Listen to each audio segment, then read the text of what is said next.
हास्यं विस्फुरन् मन्दहास्यं कनकरुचिदुकूलं चारुबर्हावचूलं कमपि निखिलसारं नौमि गोपीकुमारम् वंशीविभूषितकरान्नवनीरदाभात् पीताम्बराधरुम्बफलाधरोष्ठात् पूर्णेन्दुसुन्दरमुखादरविन्दनेत्रात् कृष्णात् परं किमपि तत्त्वमहं न जाने। श्रीहरिः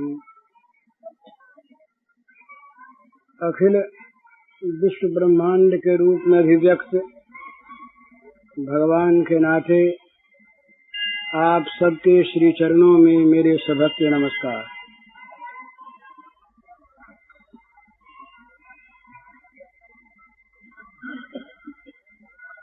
अभी बड़ा सुंदर उपदेश हो रहा था।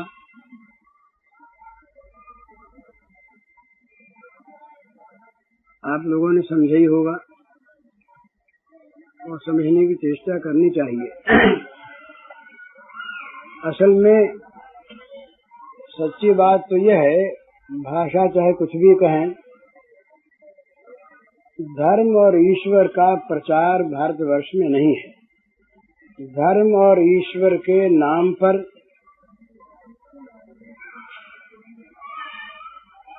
कुछ ऐसी चीजें आ गई हैं जो हमें पतन की ओर ले जा रही हैं।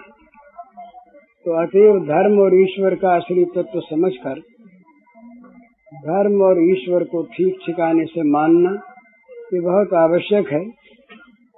और इसलिए ये विषय बहुत विचारणीय है। अब अपने जो चल रहा है क्रम, उस विषय पर कुछ कहना है। चैतन्य महाप्रभु के उपदेश में सनातन के प्रति 3 बातें कही गई। नामे रुचि, जीवे दया, वैष्णव सेवन, यह छाड़ा आर नाही जानी सनातन। ये बंगला का प्यार छंद है। चैतन्य कहते हैं कि भगवान के नाम में रुचि हो, जीवों पर दया हो, जीवों के प्रति दया हो और वैष्णवों का सेवन हो। इसके अतिरिक्त किसी और साधन को मैं नहीं जानता, ये उनके शब्दों का अर्थ है। तो अपने इसी पर विचार चल रहा है, भगवान के नाम में रुचि हो। इस विषय पर कल बहुत कुछ बातें हुई। दूसरी चीज है जीवों पर दया हो। जहाँ स्वार्थ है, जहाँ भोग कामना है, जहाँ इंद्रिय तृप्ति की इच्छा है, वहाँ दया नहीं रह सकती। दया में त्याग है और वो त्याग जहाँ पर भोग वासना है, जहाँ पर व्यक्तिगत स्वार्थ है, वहाँ त्याग नहीं होता। त्याग का और भोग का सामंजस्य भी है और विरोध भी है। सामंजस्य वहाँ है जो भोग त्याग के में सहायक हो, वहाँ तो सामंजस्य है, और नहीं तो भोग और त्याग का बड़ा विरोध है।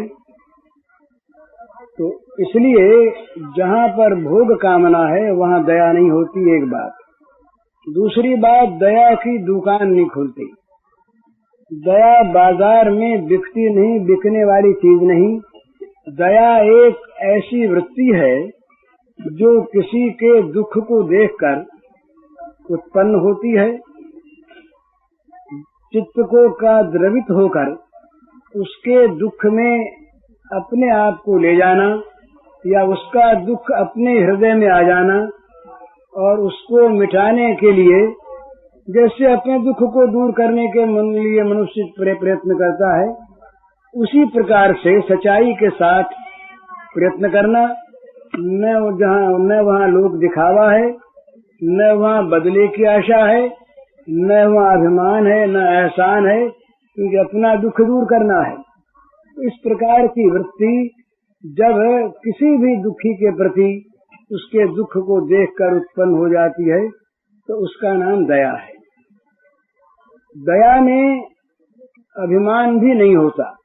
जहाँ दया में अभिमान होता है वहाँ दया बदला चाहती है। वहाँ जिस पर दया की गई उस पर वो एहसान करता है, उसको अपना कृतज्ञ बनाना चाहता है, उससे कुछ पाना चाहता है, तो उसमें दया का रूप विकृत हो जाता है।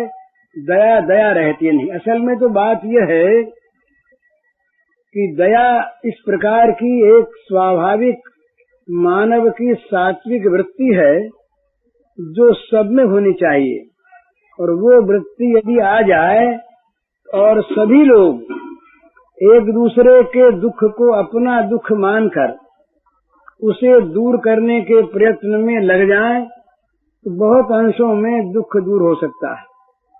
बहुत से दुख तो हम लोग पैदा कर लेते हैं अज्ञान से, बहुत से दुख पैदा होते हैं हमारे स्वार्थ से, हमारी नीच जघन्य वृत्तियों से। तो ये दुख फिर सब के सब मिल जाते हैं दया का वास्तविक प्रादुर्भाव होने पर।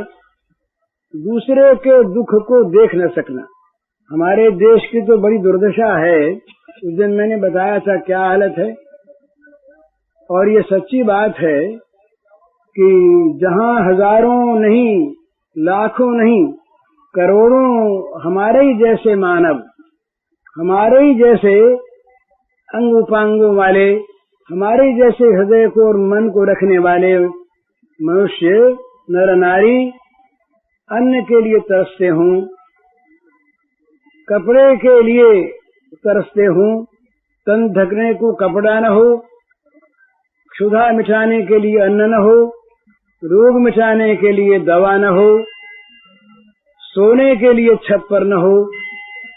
इस प्रकार की अवस्था में ये पाप है यदि कुछ लोग ऐसे लोगों को देखते हुए भी, घर में ही है सब, इनको देखते हुए भी वो अगर ऐसा आराम करें, विलासिता का जीवन बिताएं, बहुत खर्चीला जीवन बिताएं, अपने व्यक्तिगत आराम का ध्यान रखें।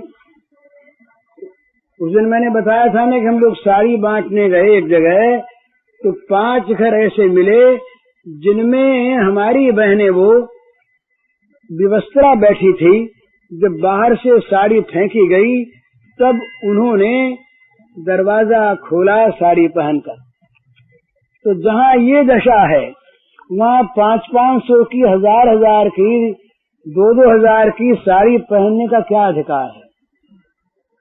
वो यदि ये सोचें कि भाई हम 1000 की साड़ी मैं पहनती हूँ, कोई माई सोचे, और वो बढ़िया से बढ़िया पहने 50 की पहन ले, तो 950 रुपए में 5-5 रुपए की साड़ी खरीद कर सैकड़ों बहनों का तन ढक दे, तो ये वास्तव में बहुत आवश्यक है। हमारे यहाँ दावतों में, खाने पीने में, व्यर्थ में जिनको खा खा कर मंदाग्नि हो जाती है, संग्रहणी हो जाती है, ऐसे हम बर्बाद करते हैं खाद्य पदार्थों को, और हमारे भाई, हमारे सरीखे मानव भूखों मर रहे हैं, उनका हमको ध्यान नहीं होता। ये नृशंसता है, ये निर्दयता है, ये क्रूरता है, और ये वास्तव में आस्तिकता नहीं है, नास्तिकता है। भगवान जहाँ पर अकाल है वहाँ भगवान उन भूखों के रूप में, जिनके पास उनका दिया हुआ अन्न है, उनसे अपनी चीज चाह रहे हैं। जहाँ वस्त्रहीन लोग हैं वहाँ भगवान वस्त्र चाह रहे हैं उन लोगों से जिनके पास वस्त्र है। वो वस्त्र उनकी संपत्ति नहीं, भगवान की संपत्ति है। जहाँ आश्रय नहीं है वहाँ भगवान आश्रय चाहते हैं। तो सारे भूतों में भगवान को देखकर नित्य निरंतर भगवान की सेवा में लगे रहना और उसमें अभिमान न करना, भगवान की वस्तु भगवान की सेवा में समर्पित होती है, हम उसमें निमित्त बनते हैं, ये हमारा सौभाग्य है। भगवान ने अपनी वस्तु स्वीकार कर ली और हमें निमित्त बना दिया, ये भगवान की कृपा है, हमारा कुछ नहीं। जो कुछ है ये सारा का सारा भगवान का है। तो इस प्रकार से समझना, ये मानवता का एक चिन्ह है। हमारे अंदर तो सच्ची बात ये है, ये कटु सत्य है, पर ये कहना होता है कि आज हमने उन लोगों की तरफ से आंखें मूंद ली हैं जो अभावग्रस्त हैं। केवल अपनी चिंता, और अपनी चिंता भी केवल अभाव पूर्ति तक की नहीं, संग्रह की चिंता, परिग्रह की चिंता। और वो परिग्रह, वो संग्रह क्या है? वो वास्तव में है उन लोगों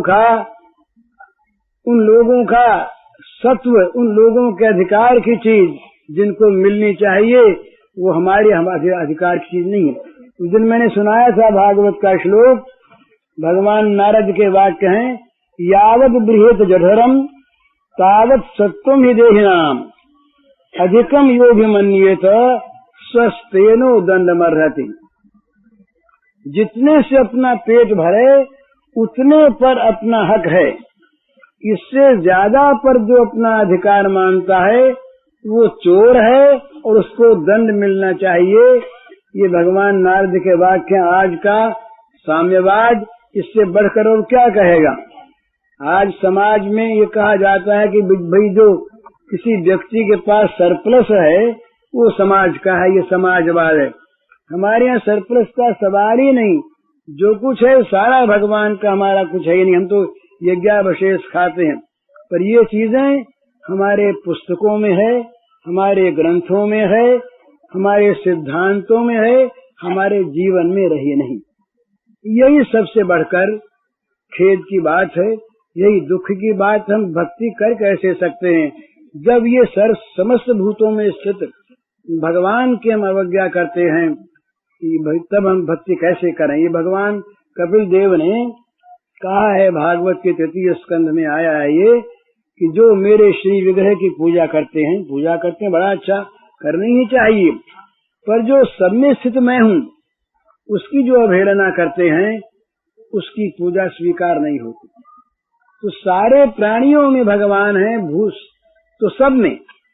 नंगे भूखे हम देखते हैं ये हजारों हमारी माँ बहनें जो किसी पूर्व कर्म के फलस्वरूप जिनके पति नहीं रहे, उनकी क्या दुर्दशा है। तो समाज से तिरस्कृत हैं, समाज से बहिष्कृत हैं। उन्हीं के घर में, उन्हीं के घर के लोग विलासिता में रहते हैं और उन लोगों की ओर बड़ी तुच्छ दृष्टि से, हे दृष्टि से देखा जाता है। ये पाप है। हम देखते हैं कि हमारे बहुत से अनाथ बालक जिनके पास खाने को नहीं है, अन्न नहीं है, वस्त्र नहीं है, असहाय हैं, उनकी तरफ हमारा ध्यान नहीं है। हजारों देश के विद्यार्थी विद्या पढ़ने के लिए आतुर हैं, पर उनके पास फीस नहीं है, उनके पास पुस्तकें नहीं है, उनके पास ट्यूशन के लिए कुछ नहीं है, तो वो पढ़ नहीं पाते। ये सब के सब इस प्रकार की एक दया के पात्र हैं जो हमारे स्वभाव में आ जानी चाहिए, अभिमान से नहीं। तो ऐसे लोगों के प्रति हम दया न करें। और इतनी बात नहीं, हम अपने स्वार्थ के लिए, अपनी भोगेच्छा की पूर्ति के लिए, अपने संग्रह के लिए, परिग्रह के लिए हम दूसरों के सुखों का हरण कर लें, दूसरों को दुख में डाल दें और दूसरों के दुख को अपना सुख बनाना चाहें, ये महापाप है, ये भक्ति का लक्षण नहीं। तो इसलिए ये बात समझने की है कि जीवों के प्रति दया, ये भक्त का एक प्रधान लक्षण है, दया। पर उस दया में कहीं अभिमान न आना चाहिए, कहीं अहंकार नहीं आना चाहिए, कहीं एहसान करने की वृत्ति नहीं आनी चाहिए, कहीं बदला पाने की वृत्ति नहीं आनी चाहिए। फल तो अपने आप मिलेगा, कोई कर्म निष्फल नहीं जाता। तो एक जगह ऐसा है, अस्थि चर्म मात्र नर कंकाल, शिथिल अंग नंगे बदन, मुंह पिचका पेट निकला आर्त, क्षुधा पीड़ित क्लेश सदन। ये दशा है हमारे भाइयों की। रूपसी बाला परित्यक्ता, अति अपमानिता पतिहीना, समाज से तिरस्कृता बहिष्कृता, अश्रुमुखी अति दीना। ये स्थिति है। मातृपितृहीन बालक, अति अभाव पीड़ित दुर्दशाग्रस्त, असहाय आश्रयाभिलाषी, आतुर अति भय संत्रस्त। ये हमारे अनाथ बच्चों की दशा है। विद्याकामी अर्थहीन संबलहीन छात्र छात्रा, बाध्य हो विद्या विमुखर है, भोगते संकट अति मात्रा। ये हमारे विद्यार्थियों की दशा है। दीनहीन मूक प्राणी, गौ भैंस अज कुक्कुट कबूतर आदि, हिंसा भय प्रपीड़ित, हिंसक मानव कृत ग्रस्त महाव्याधि। ये हमारे देश के पशु पक्षियों की दशा है। ये सभी प्राणी सदा ही यथा योग्य दया पात्र हैं। इनको पीड़ा देने वाला नर असुर दंड पात्र है। दया मानव की मानवता का लक्षण एकमात्र है। दयाहीन मानवताहीन, मानव दानव कुपात्र है। नरकगामी वह नार की यंत्रणा का भागी होगा, फिर आसुर योनियों में जाकर पापानुरागी होगा। ये समझने की बात है। ये दशा ये केवल शब्द चित्र नहीं है, ये वास्तव में हमारी परिस्थिति यह है। आप गांव में जाकर के देखिए, शहरों को छोड़िए, शहरों के आलीशान मकानों को, इन अट्टालिकाओं को भूलिए, उन झोपड़ों में जाइए, उन कुटियों में जाइए जिनके छप्पर पर घास नहीं है, बिचाली नहीं है, पानी गिर रहा है, वो वहाँ पर बैठने के लिए उनको छाया नहीं है, सोने के लिए छाया नहीं है, अन्न के मारे वो। हमारे यहाँ काल पड़ा था एक बार, तो महाराज ऐसी दुर्दशा कि वो खाने के लिए कुछ मिलता नहीं था उनको, तो वो ये कोंदो मिला करके और उसके साथ घास मिला करके खाया करते थे मानव। ये मैंने आंखों देखा। तो इस तरह की चीजों को देखकर हम मानव कहलाने वाले, हम मनुष्य कहलाने वाले, धर्मात्मा कहलाने वाले, अपने को भक्त मानने वाले, ये मौज शौक से रहें, ये कैसे रहा जा सकता है? ये अन्याय है, ये पाप है। ये कम्युनिज्म क्यों आया है?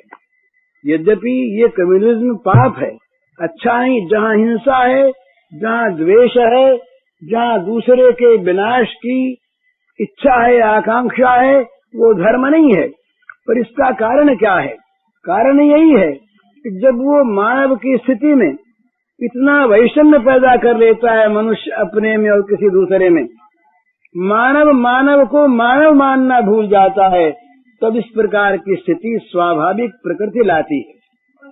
ये स्थिति स्वाभाविक प्रकृति लाती है। वो संग्रह फिर रह नहीं पाता, वो परिग्रह टिकता नहीं, वो मौज शौक, वो भोग विलास रहता नहीं।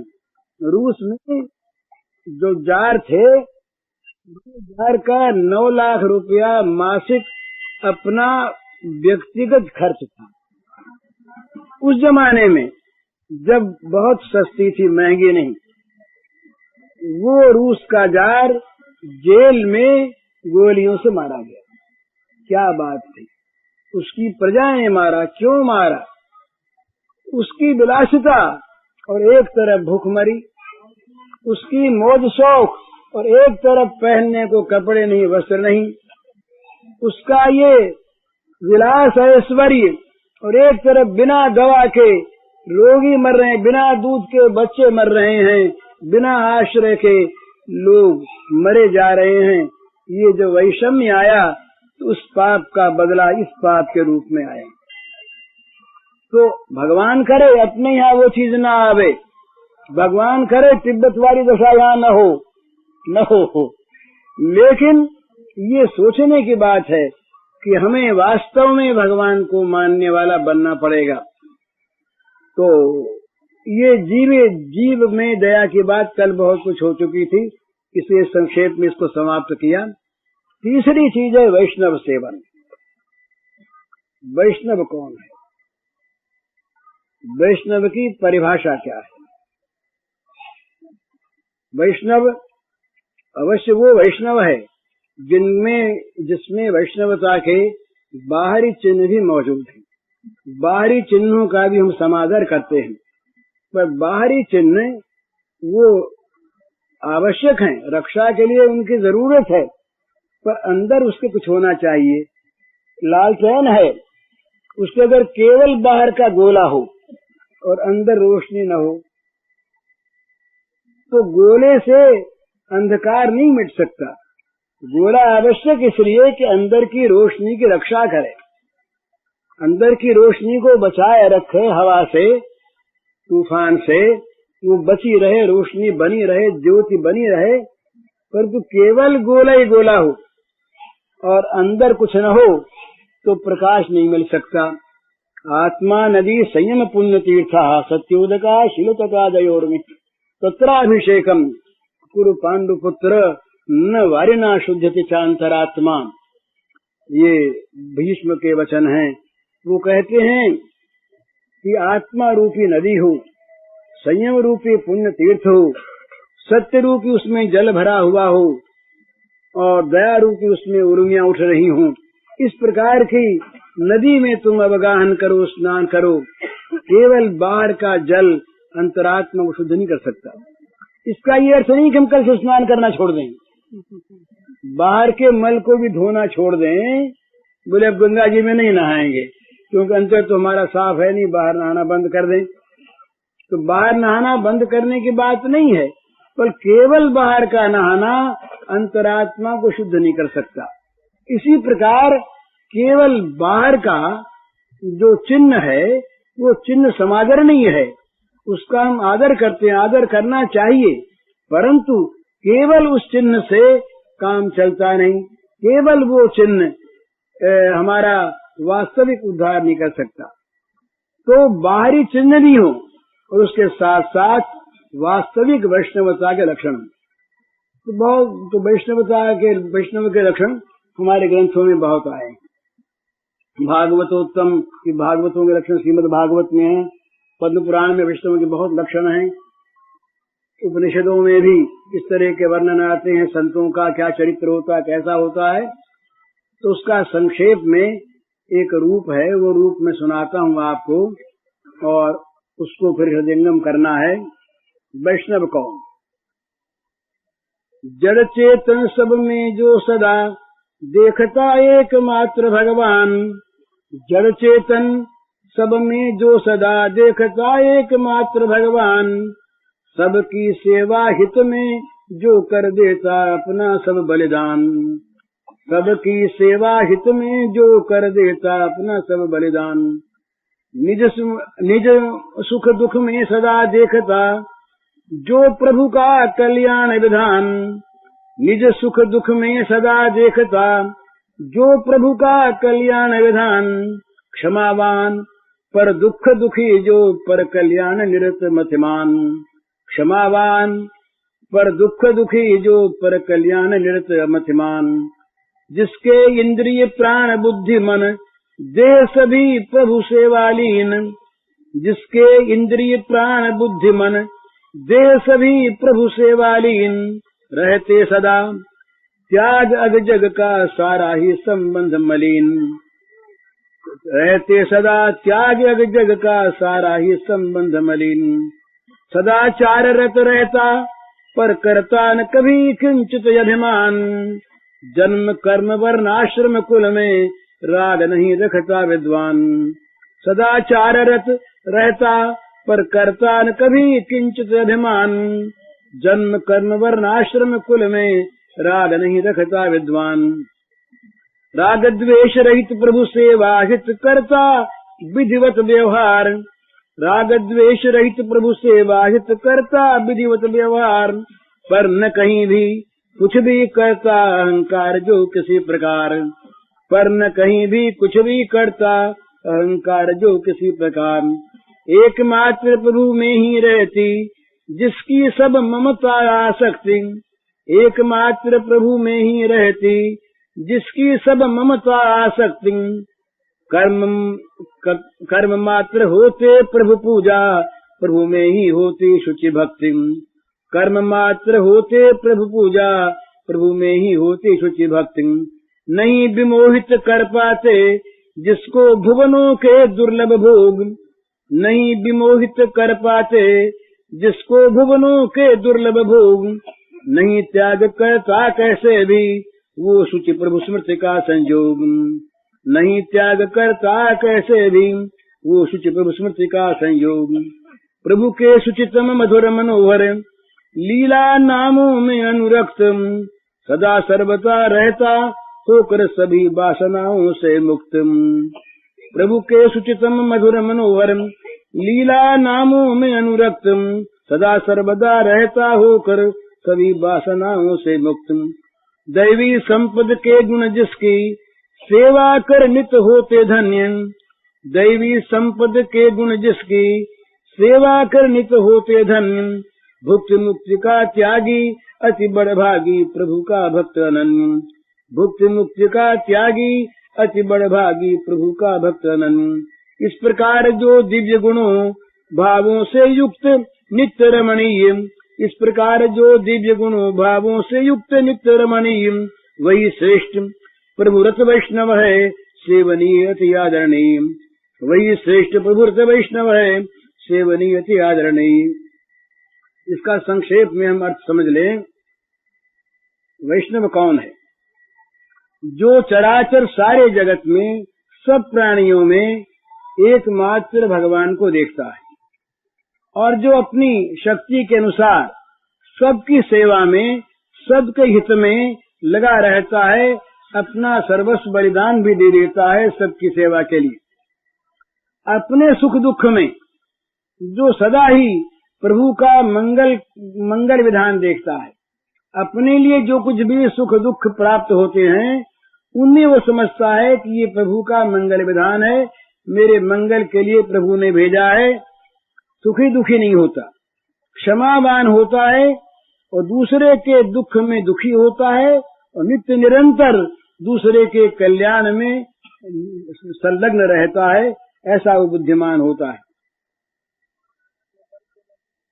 जिसके इंद्रिय, जिसकी इंद्रियां, जिसके प्राण, जिसकी बुद्धि, जिसका मन, जिसका तन, ये सभी यथा योग्य अपने अपने क्षेत्र में प्रभु की सेवा में तल्लीन रहते हैं और जो जगत के मलिन संबंधों का सर्वथा त्याग कर देता है।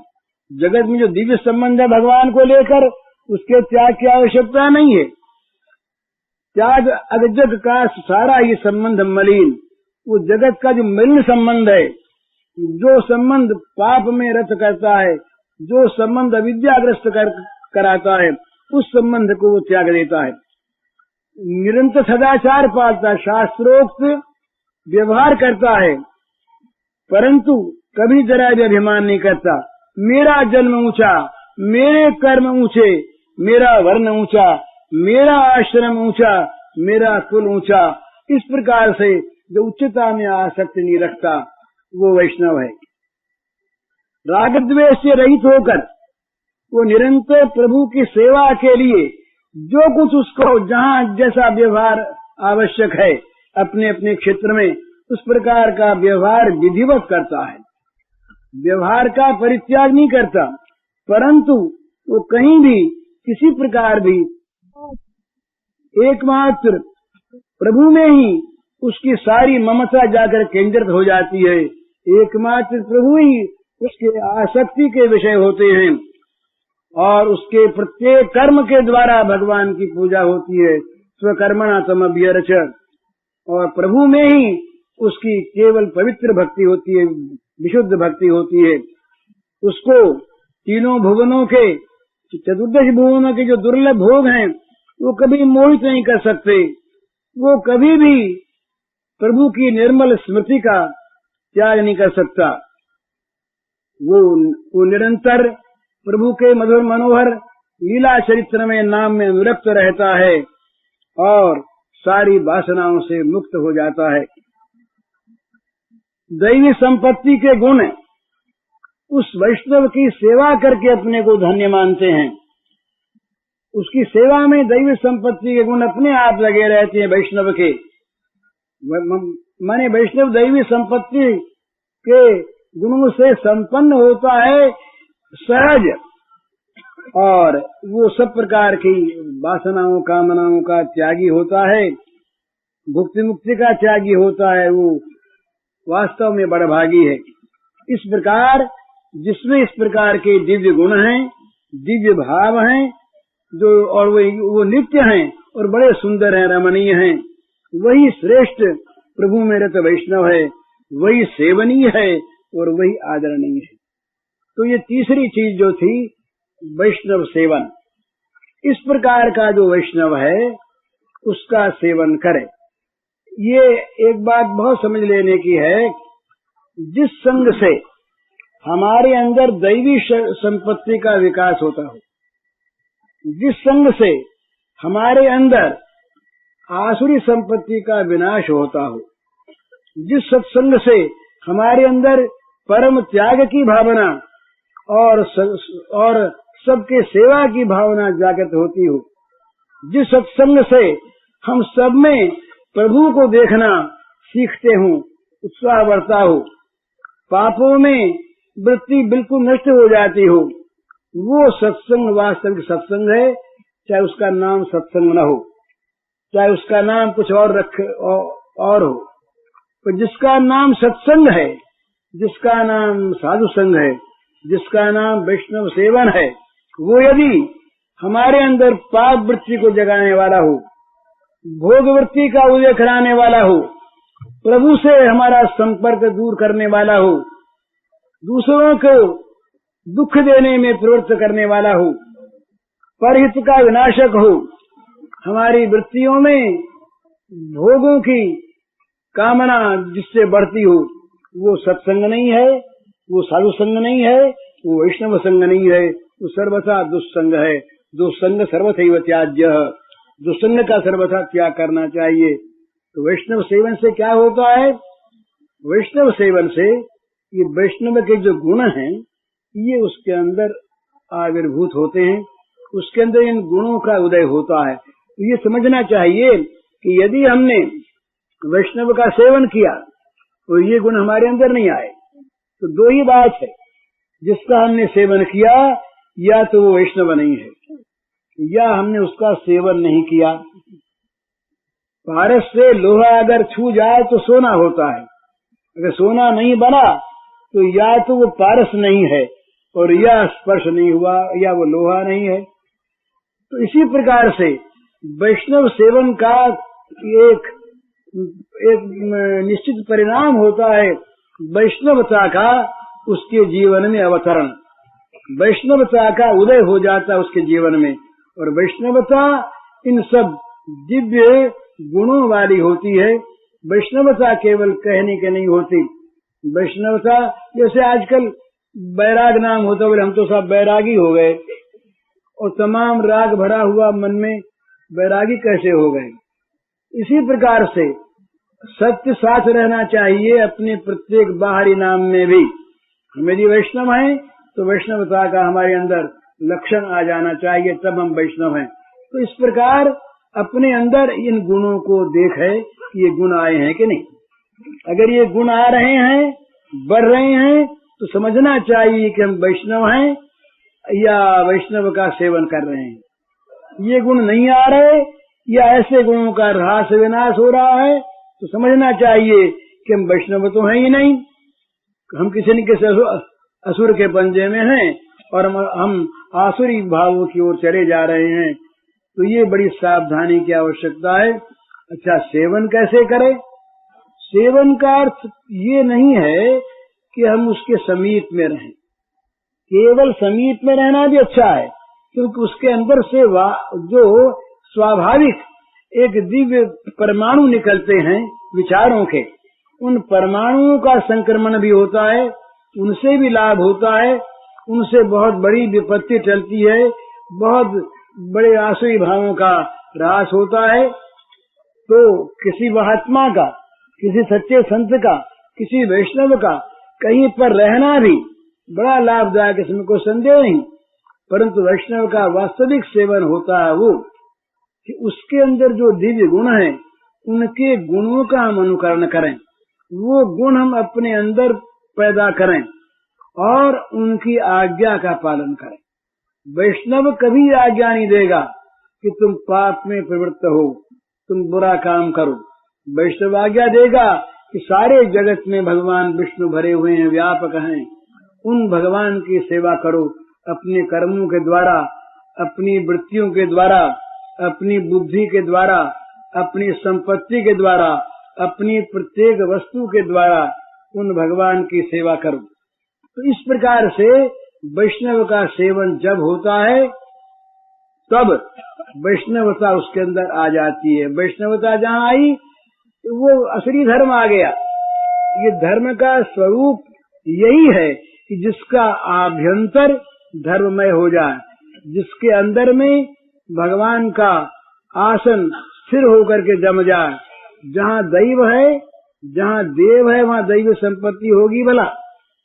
हमारे अंदर अगर भगवान विराजमान है, हम अगर भगवान के भक्त हैं, हमारी अगर भगवान में अनुरक्ति है, हम यदि वास्तव में भगवान को मानते भी हैं, तो क्या होगा? भगवान को जहाँ मानते हैं वहाँ हमारे दैव संपत्ति अपने आप आवेगी। गुलाब का खिला हुआ फूल सुगंधित है तो सुगंध आवेगी ही। हिमालय में जाएंगे तो ठंडक मिलेगी। हिमालय में हम पहुँच गए, वो ठंडक नहीं है तो नाम हिमालय होगा उसका, वो वास्तविक हिमालय नहीं। धर्म है और रक्षा नहीं होती तो ये मानना होगा कि वो धर्म नहीं है, किसी के धर्म को हमने धर्म मान रखा है या हमने धर्म का स्वीकार नहीं किया है। इस प्रकार से दोनों चीजें साथ होती हैं। जहाँ भगवान है वहाँ भगवान के गुण आते हैं, जहाँ देव है वहाँ दैव संपत्ति आती है। तो अपने अंदर निरंतर इस बात को देखता रहे, अपने आप को निरीक्षण करता रहे कि हमारे अंदर ये दैवी गुण आ रहे हैं कि नहीं। अगर नहीं आ रहे तो सावधान हो जाए। गुरु बदल ले कोई हर्ज नहीं है, उस संत को छोड़ दे कोई हर्ज नहीं है, उस संत के पास जाए, हाँ उस मंदिर में न रहे, कोई आपत्ति की बात नहीं है। हमको तो जहाँ भगवान मिले वहाँ रहना है और भगवान जहाँ मिलेंगे वहाँ भगवान के गुण आवेंगे। हम सुगंधित किसी बगीचे में जाएंगे, सुगंध आवेगी। इसी प्रकार से ये अपने आप कसौटी, दूसरा संत कह दे हमें और हम अपने को संत मान लें, ये बड़ा धोखा होता है। भला दूसरे लोग बेचारे बड़े अच्छे होते हैं, उनकी आंखें अच्छी होती हैं, ये सच्ची बात ये है। हम लोगों में जो हम लोग बोलने वाले होते हैं ना, मैं अपनी बात कहता हूँ, औरों को नहीं कहता, इन बोलने वालों से ये सुनने वाले कहीं अच्छे होते हैं।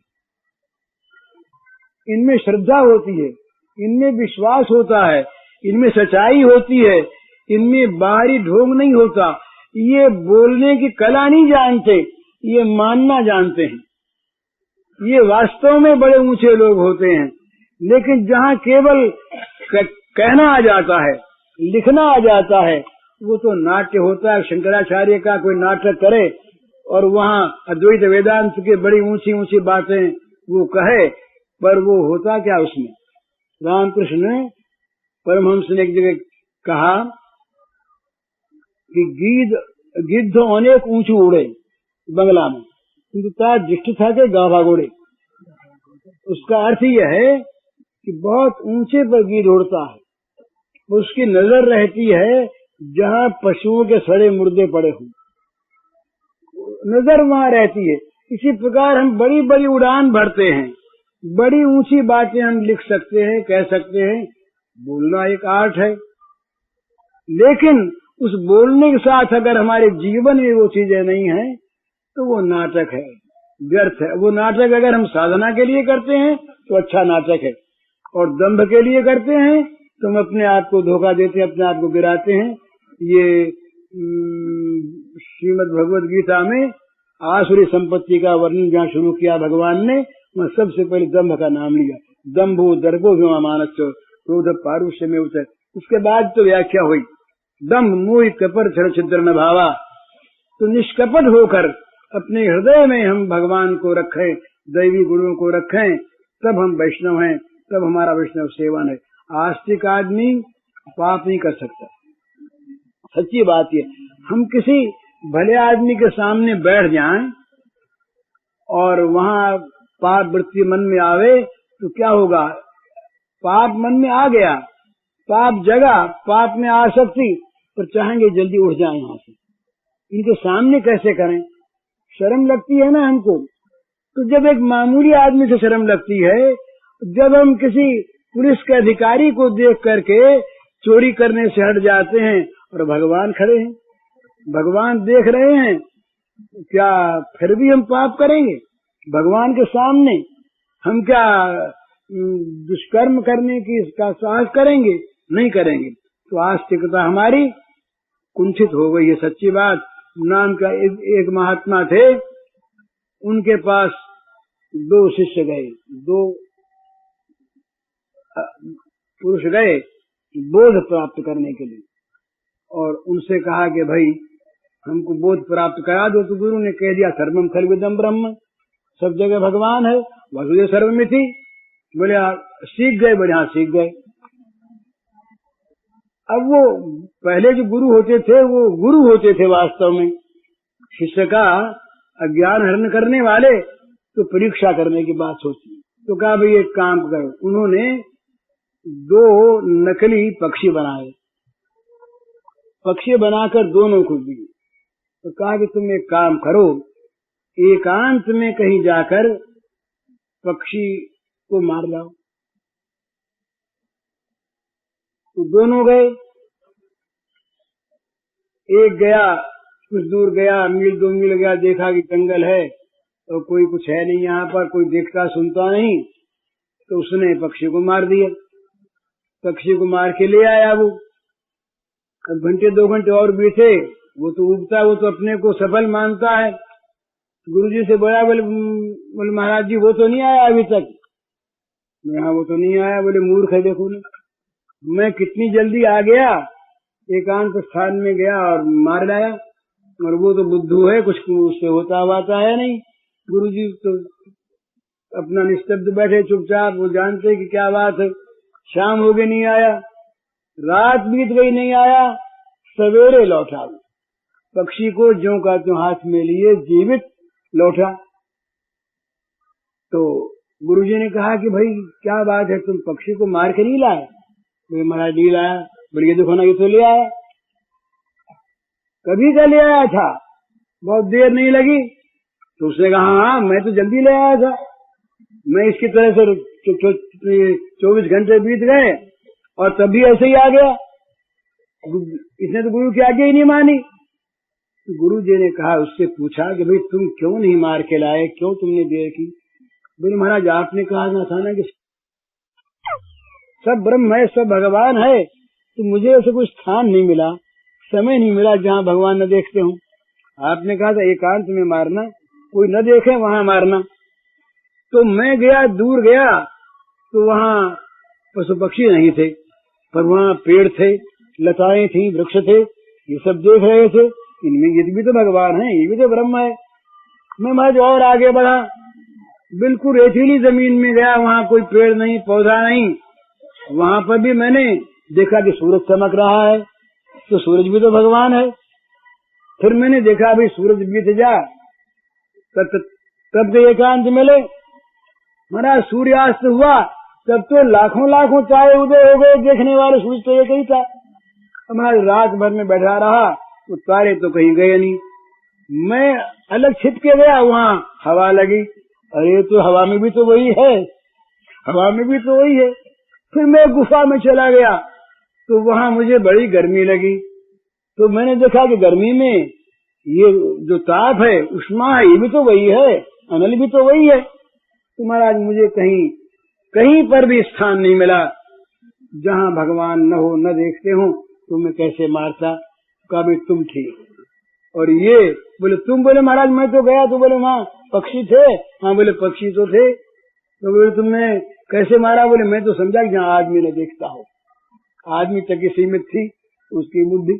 तो ये वास्तविक आस्तिकता वहाँ होती है जहाँ उसके बुद्धि में ये निश्चय होता है और अनुभूति होती है कि हम भगवान के सामने, भगवान हमारे सामने, वो पाप कैसे करेगा। ये हमारा भगवान जो है इसी प्रकार का है, वो सर्वत्र है, सदा है, सर्वव्यापी है। यो माम पश्यति सर्वत्र सर्वंच मयि पश्यति तस्याहं न प्रणश्यामि सच में न प्रणश्यति। जो भगवान को सब जगह देखता और सबको भगवान में देखता, उससे भगवान कभी ओझल नहीं होते, वो भगवान से कभी ओझल नहीं होता। हमारा ये ईश्वर, तो ऐसे ईश्वर की भक्ति करने में हमको वैष्णव बनना पड़ेगा, और वैष्णव बनने के लिए वैष्णव का सेवन करना पड़ेगा, और वैष्णव का सेवन करने के लिए वैष्णव को ढूंढना पड़ेगा। वैष्णव कौन? जिस वैष्णव में वैष्णवता के गुण हो वो वैष्णव। ऐसे वैष्णव का सेवन हो और जीवों पर दया हो और भगवान के नाम में रुचि हो, तो चैतन्य महाप्रभु कहते हैं कि उसको भगवान के प्रेम की प्राप्ति होती है। सपृष्ठम लभते। हरिओम। शिव आई यशोदा के द्वार मात मोए दर्शन करा। शिव आए यशोदा के द्वार मात मोए दर्शन करा। मेरा सोया हुआ है कुमार बाबा ले भिक्षा जा। मेरा सोया हुआ है कुमार बाबा ले भिक्षा। शिव आई यशोदा के द्वार मात मोए दर्शन करा। शिव आई यशोदा के द्वार मात मोए दर्शन करा। मेरा सोया हुआ है कुमार बाबा ले भिक्षा। पूज्य श्री भाई जी के इस प्रवचन का शीर्षक है नाम में रुचि, जीवों पर दया, वैष्णवों की सेवा। इसका कैसेट संख्या है 181।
हास्यं विस्फुरन् मन्दहास्यं कनकरुचिदुकूलं चारुबर्हावचूलं कमपि निखिलसारं नौमि गोपीकुमारम्।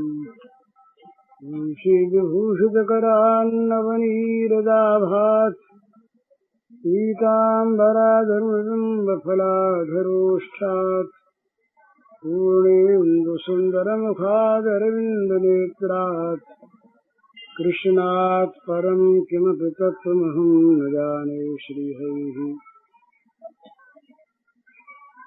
अखिल विश्व ब्रह्मांड के रूप में अभिव्यक्त